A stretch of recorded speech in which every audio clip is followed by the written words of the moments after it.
Bonjour à toutes et à tous, aujourd'hui on s'attaque à une niche bien précise, celle des étiquettes présentes sur les jeans. On va créer des choses comme ça ou encore comme ça, tout simplement en limite un clic. Et du coup, tous les fichiers que j'utilise dans cette vidéo, plus d'autres, sont disponibles dans la description. Vous pouvez bien sûr déverrouiller les éléments. Si vous n'êtes pas abonné à Envato Elements, il faut vous abonner pour 14,50 € par mois. Vous avez accès à une énorme bibliothèque, un gros catalogue de plein de fichiers qui pourront vous servir. Je vous laisse jeter un coup d'œil dans la description. Alors, on est tout de suite sur Photoshop et là j'ai ouvert le premier PSD, donc celui-ci, le volume 1.02. Donc tout ça c'est des PSD différents, donc des fichiers Photoshop différents. Donc je suis dessus, qu'est-ce que je fais? Eh bien je double-clique ici sur label design, double-clic du coup pour rentrer mon design. Je double-clique, j'appuie sur OK et là je me retrouve avec une fenêtre qui s'est ouverte, un nouvel onglet avec mon logo. Eh bien je peux tout simplement supprimer ça. Donc en cliquant ici par exemple sur l'œil pour que ce soit plus visible, et je vais importer le logo de YouTube.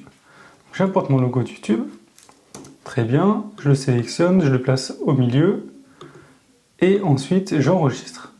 Donc fichier, file, hop là, file et save. Une fois fait, juste en faisant file, save, je retourne sur mon fichier initial, et là, normalement, par magie, eh bien, le logo de YouTube est bien apparu. Alors ici on a une petite erreur, le tube, eh bien ça a pris tout le logo. En fait c'est simple parce que le tube, eh bien il est en blanc alors qu'il devrait être en transparent.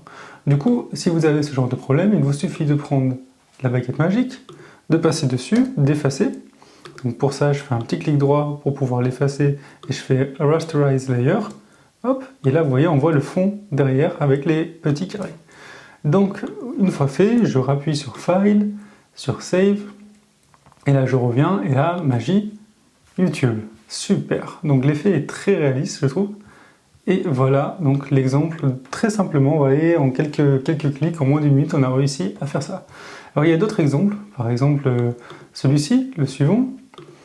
Voilà, tout simplement d'autres formes, d'autres jeans avec d'autres designs. Je double-clique dessus, la même chose, j'appuie sur OK.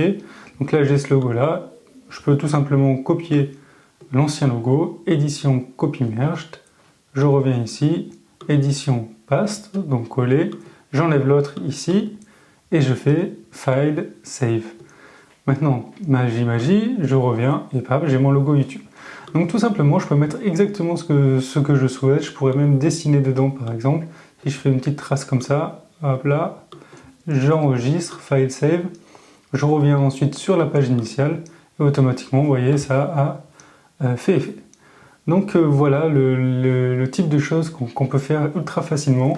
Si vous voulez aussi avoir accès à ces fichiers, n'hésitez pas, le lien est dans la description de cette vidéo. Je vous dis à bientôt pour de nouvelles trouvailles.